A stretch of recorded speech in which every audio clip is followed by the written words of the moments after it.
So, had to bite the bullet, get the tow truck home, because after rebuilding the Carby, car was driving pretty good. And on the way back from work yesterday, it was as though it only had enough fuel in the bowl to idle. And then I'd go to accelerate, or if I put any load on the engine, it's like it would suck all that fuel out. A tiny bit at the bottom, it would suck it out, and then there'd be nothing left, and it would die. It would go, "Urgh," and then literally just be dead. And then if I held the choke down a bit, it would sputter and start again, like it filled the bowl up a little bit, and then it would die again. And I even went as far as on the side of the road, I took out the fuel line and then took out that brass fitting and took the needle valve out of the inlet. So thinking the needle valve was stuck, not letting the fuel go past it. Even with that out, same problem. So got stuff to do today and I need this running. So fucking story of my life. So pull the Carby apart, or just the top off it, have a look in the bowl, see what's going on. Maybe the float, maybe I bent the float, I don't know. Let's just inspect, see what's happening.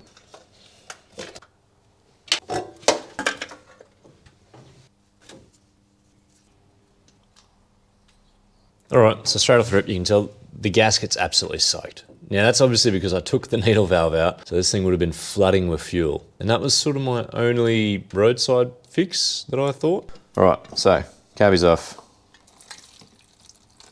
Yeah, no, that looks like shit. Throw some brake clean in there, swish it around, and see what color that is. Yeah. So that's the brake clean. Still dealing with getting rust in there. But I still don't understand why it felt like it was running out of fuel. So that's an interesting scenario.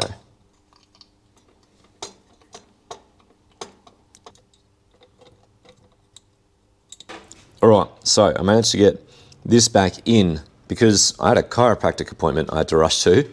I left a zip tie around it while I was at the chiropractor, just so it would sort of like keep it crunched in that position, and it fucking worked. One of those things, I thought, this is gonna be silly, I'm gonna get back, I'm gonna be struggled to get it in. No, I cut the zip tie off and it was like crunched in and it started coming out. It was like, ew. I was like, oh, jammed it in there, got it in. Anyways, that's doing its thing quite easily.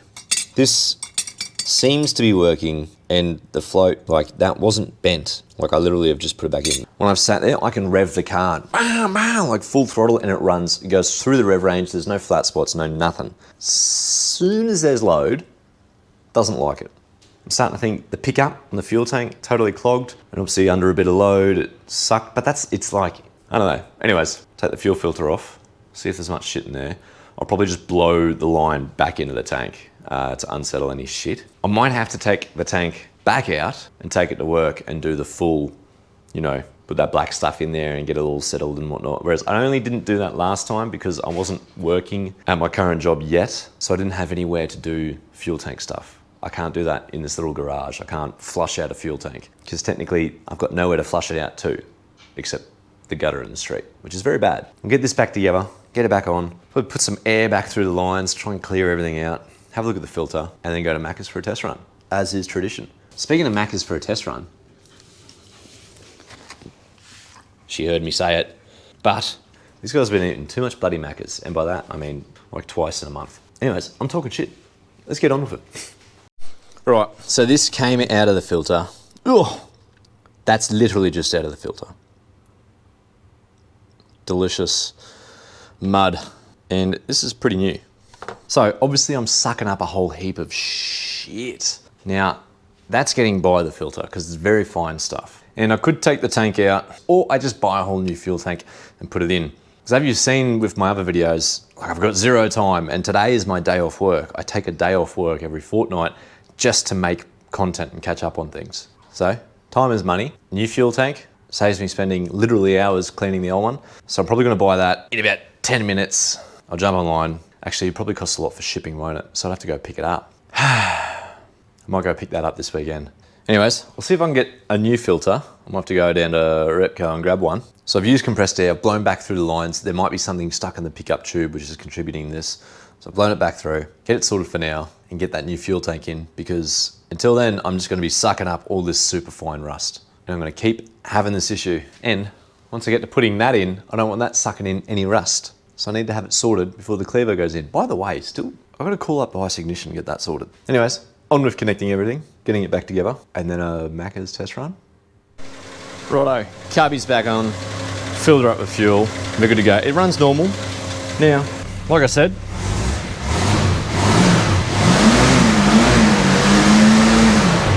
no issues there. It's just when you put it under load. So, time for a test drive. Where's Sugar? Sugar, come here. Stop eating sticks out of the garden. Come on, inside.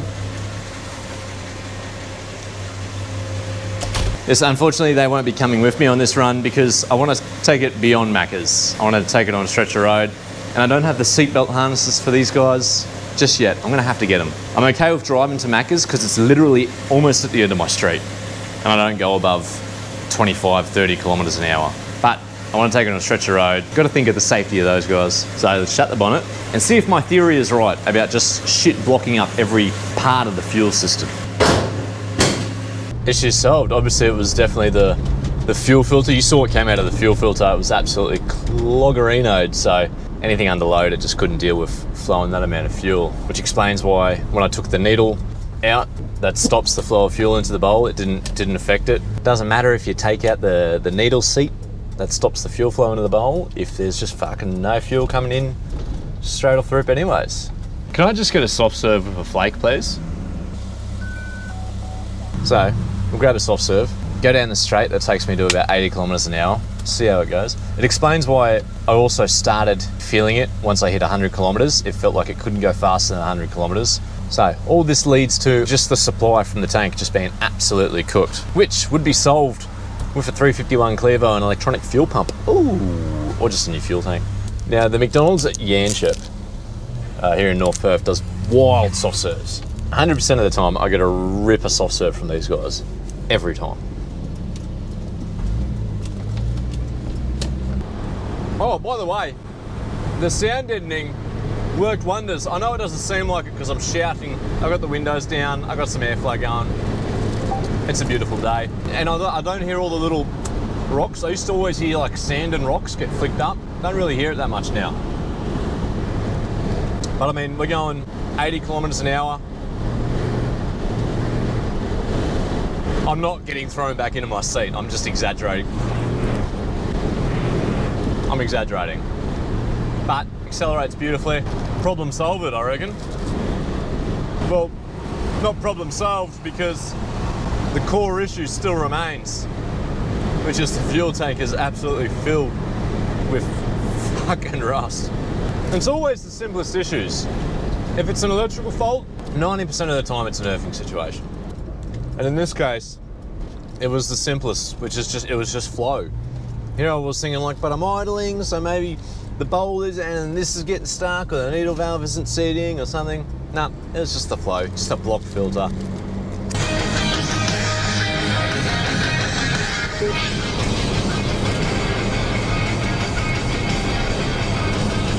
All right, successful test drive. That solved the issue. So I'm probably just gonna go out and grab a new fuel filter to tie me over until I get the new fuel tank. Now, in the meantime, I've got to rejig this again. I've got to pull this stuff out, tidy some things up, find some things I've been looking for but couldn't remember where I put them, and just generally move some things around before getting into making a parcel shelf for here, because when I drive, this shit reflects the sun into the window and I can't see anything.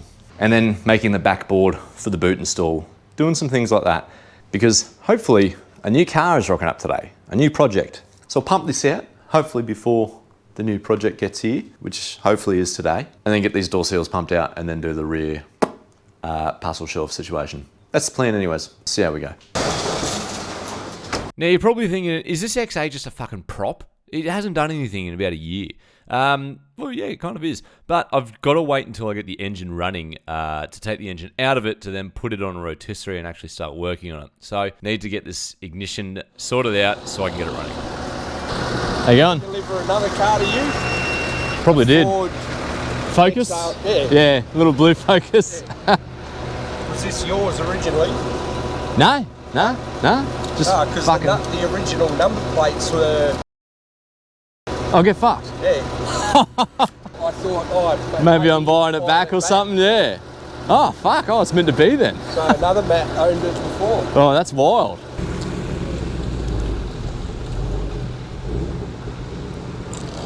All right, all sorted, all done. It's a lot neater there now. I don't know if it looks like it, but it is for me. Everything's somewhat neater and a little bit of space over there. And now I know where everything is. And the second car did arrive. The new project car has arrived. So I had a little interlude there while it was unloaded. Anyways, what do we got next? Door seals. That's right.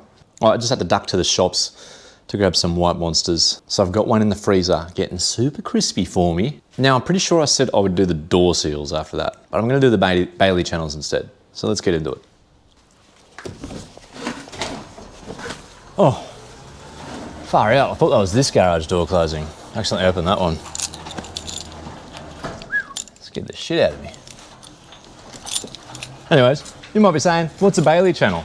Great question. I've got no fucking idea. Or somewhat of an idea. I mean, it's just a bit of felt that really, you know, sits in here.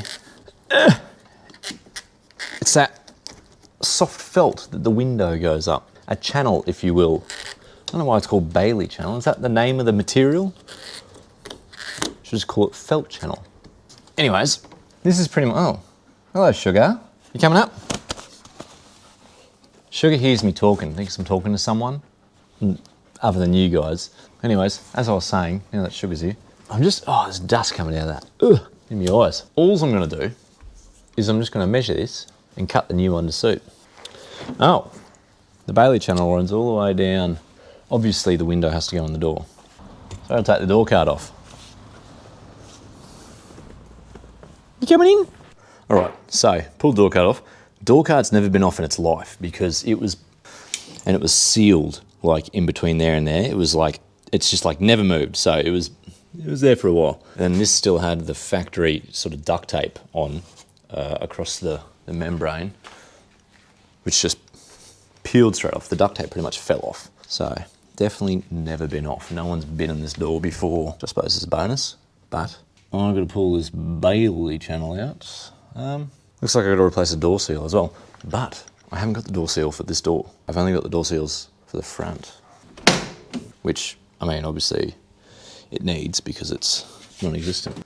So the correct way to do Baily channels is you need to separate the window from the window frame. So then that allows you to essentially put the Baily channel into the window frame without the window being in the way. But I only like doing things the hard and difficult way, so I kept the window in its frame. It just meant that I didn't have to disconnect it and mess around with all that sort of shit. So just sprayed a little bit of WD-40 in some parts of the channel just to help the Baily channel sort of slide into its position. With a little bit of window up, window down, inch by inch movement on the Baily channel, I actually did it pretty quickly, and now it's got that fresh felt, that new Baily channel feel. I think when you replace the door seals in the Baily channel, it just makes the car feel so much newer as opposed to the cruddy rock hard shit that I had before.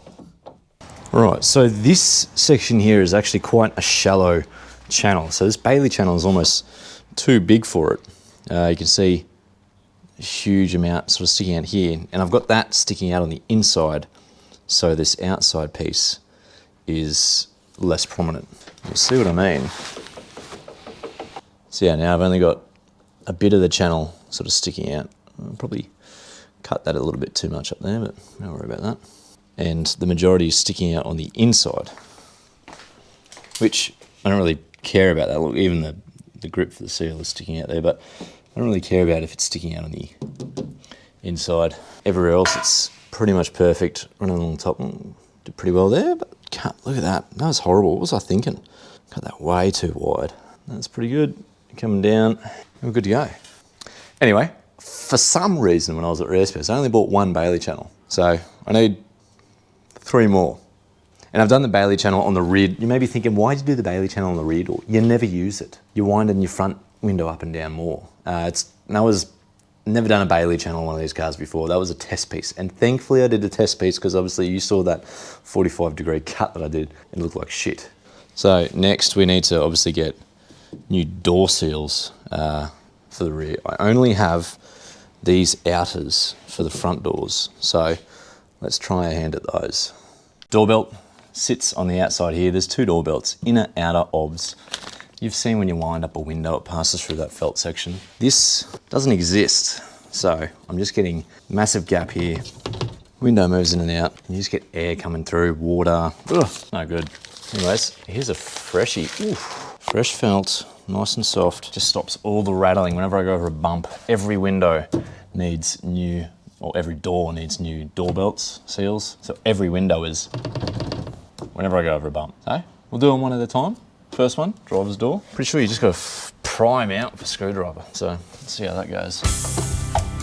Now, so as not to damage the immaculate paint, I'll pry towards the inside.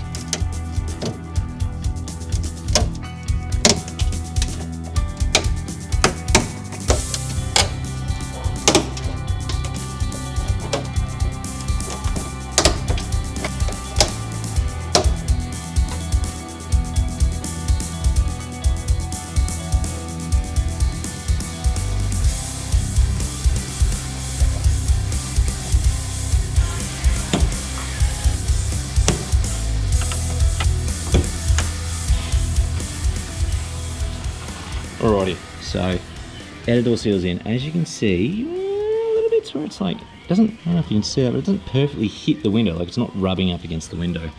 And that's because A, the inner door seal is non-existent, and B, old Baily channels. So it's sort of being pushed up against here, but I mean, better than what it was. Oh, I guess I should do the, actually let's check out the passenger side. I've got the passenger side outer. Non-existent, once again. Also, what the hell are these things? These little metal clips here? I got no idea what it is, but I'll pull it out when I do the Baily channel. One door seal out. Let's get this one done. I'll do it in half time.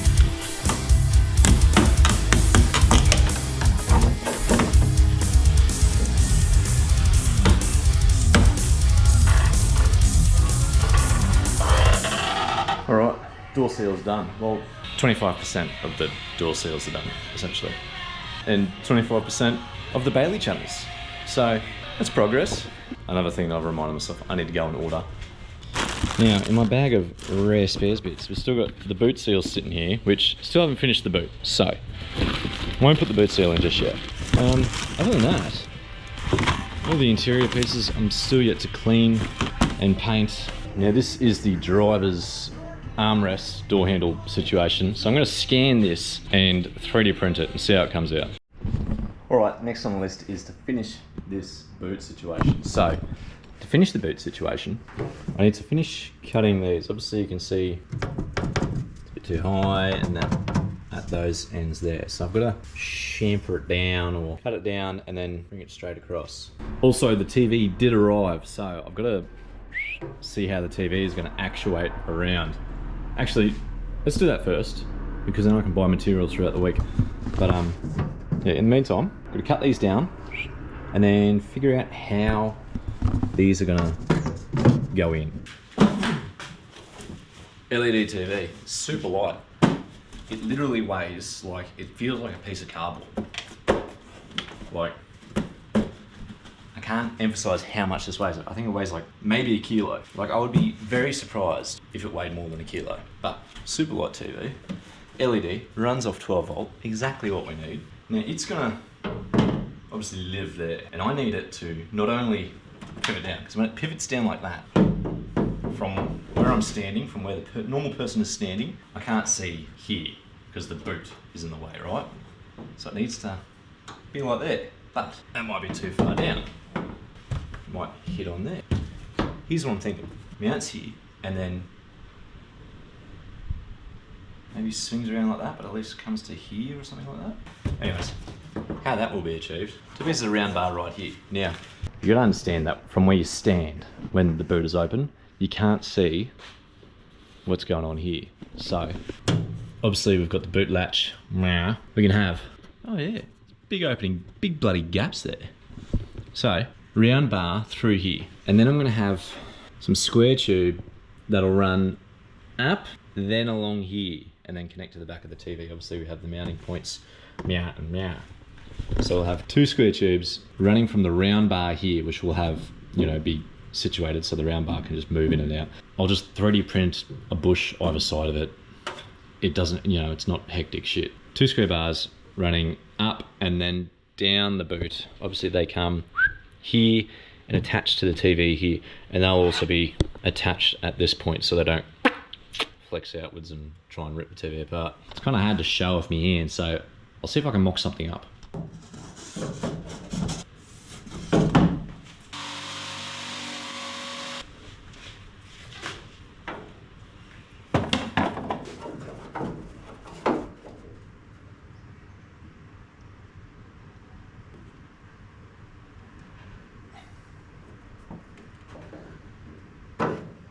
You get what I mean. At the angle that's at. Ooh.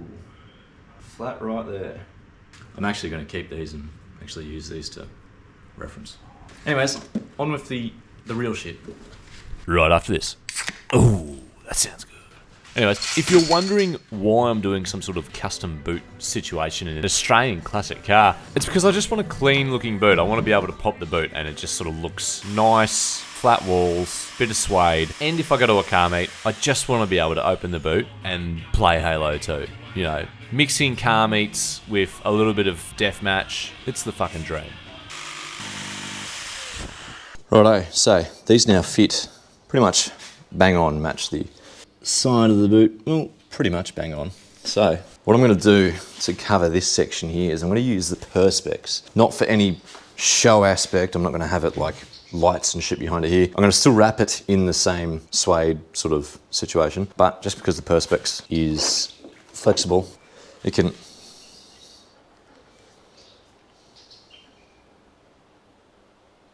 are you doing, sugar? It's the apprentice, the worst apprentice ever. Give me a paw. Anyways, as I was saying, Perspex bend over there. This section will be in the same suede that's here. This backboard will be in the carpet. So I need to go and get some more carpet because I ran out of this stuff. Gotta go grab some more carpet. At the same time, grab some more of the acoustic foam. This is the only section I have left. And then I can make the backboard behind the seats. But not right now because it's Sunday morning. It's very early on Sunday morning and I can't make power tool noises. It's like 7 a.m. So I can't yet get the power tools out to finish doing this. And I need to move on to the new project, which if you stay till the end, you'll actually see what the new project is because I need to start filming on that like right now. But before I do that, let's test this distributor. I've got one more test I want to do on this ice ignition distributor. That way I know if I have to send it back. Right, so I'm just gonna pull the Dizzy out. And we're essentially just going to bench test this whole setup. So I'm going to grab my jump pack, which has been sitting on charge for 24 hours. It's fully charged up. We're just going to put it onto the positive coil and then the negative for the whole setup. Connect the Dizzy and see if we can get a signal to read on the ignition control module, whether it's passing a piece of metal through the sensor on the distributor, doing something, just see if we can get any kind of signal. So how this works is you got the Hall effect sensor there and you see these teeth. And basically when they pass through, the sensor's like a magnet. So when these pass through, it sort of disrupts it and it sends a signal that pretty much replicates exactly what this looks like. The signal on a graph looks like that. So when these pass through, you should get a light on this little control module. That's the signal being sent. So I've connected the jump start. We'll turn it on. We'll try and get that little blue LED to flash, whether it's with the teeth or whether I can get a piece of metal in there or something to get it to send that signal. All right, so I've got a fresh jump pack, 13 volts. I've just hooked it straight up to the power for this and the earth is going to the earth. The module is connected to. Everything's disconnected from the car.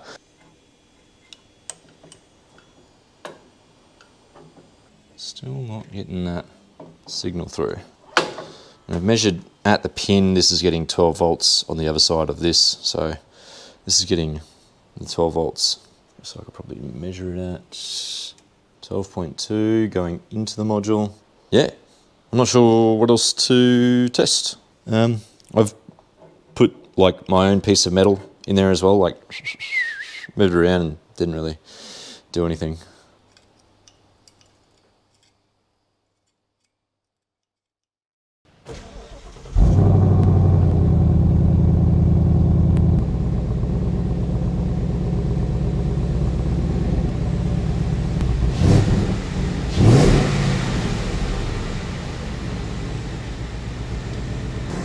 Bought a Mustang.